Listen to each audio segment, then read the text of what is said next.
நடிகர் லிவிங்ஸ்டன் மகள் ஜோவிதா பூவே உனக்காக என்ற சீரியல் மூலமா சின்ன திரையில அறிமுகமானாங்க. அதை தொடர்ந்து அருவி சீரியல் நடிச்சாங்க.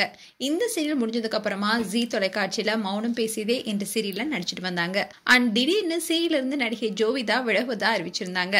அதோட அதுக்கான காரணம் குறித்தும் இன்ஸ்டால போஸ்டும் போட்டிருந்தாங்க. அதுல நடிப்பு உள்பட பலவற்றை நான் மாற்றிக்கொள்ள விரும்பினேன். ஆனா எந்த மாற்றமும் இல்லாத நிலையில இந்த சீரியல் இருந்து நான் விலகிட்டேன். இந்த சீரியல என்னோட கேரக்டரோட பெயர் துளசி. இந்த கேரக்டர் ஆனது கலாச்சாரத்திற்கு எதிரானதா என்ன மாற்றிருக்கு. சுயநலமான ஒரு கேரக்டராகவும் இத்தனை நாளா இந்த சீரியல் நடிச்சிட்டு வரும்போது எனக்கு ரொம்பவே கஷ்டமா இருந்தது. அதுல இருந்து நான் விலகிறேன்னு சொல்லியிருந்தாங்க. இன்றையில தான் இதை பத்தி பைல்வான் ரங்கநாதன் பேசி சர்ச்சை ஏற்படுத்தியிருக்காரு.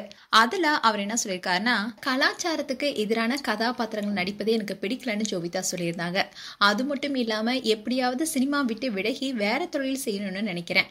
அதுக்கான சூழ்நிலை அமையலன்னு சொல்லியிருந்தாங்க. மேலும் சொல்ல முடியாத சில தொந்தரவுகள் இருந்தனாலதான் மௌனம் பேசியதே சீரியலிருந்து வெளியேறி விட்டதாகவும் சொல்லியிருந்தாங்க. இப்படி எதையுமே வெளிப்படையா ஜோவிதா சொல்லவே இல்லை. ஒருவேளை சீரியல்ல அவங்களுக்கு பாலியல் சீண்டல் ஏதாவது நடந்ததா அதை அவங்க சொல்லாம மறைக்கிறாங்களான்னு தெரியல. ஏன்னா அவங்க இன்னும் சின்ன திரையில பல சீரியல் நடிக்க வேண்டியது இருப்பதனால அது குறித்து அவங்க பேசாம மறைச்சிருக்காங்க.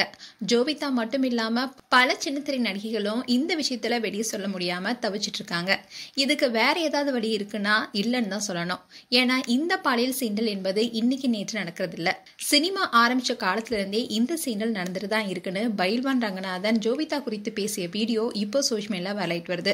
மேலும் உங்களுடைய கருத்துக்களை கமெண்ட் செக்ஷன்ல சொல்லுங்க. இது போன்ற வீடியோஸை பார்க்க நியூஸ் தமிழ் கிட்ஸ் சப்ஸ்கிரைப் பண்ணுங்க. மறக்காம நோட்டிபிகேஷன் பட்டனை கிளிக் பண்ணுங்க.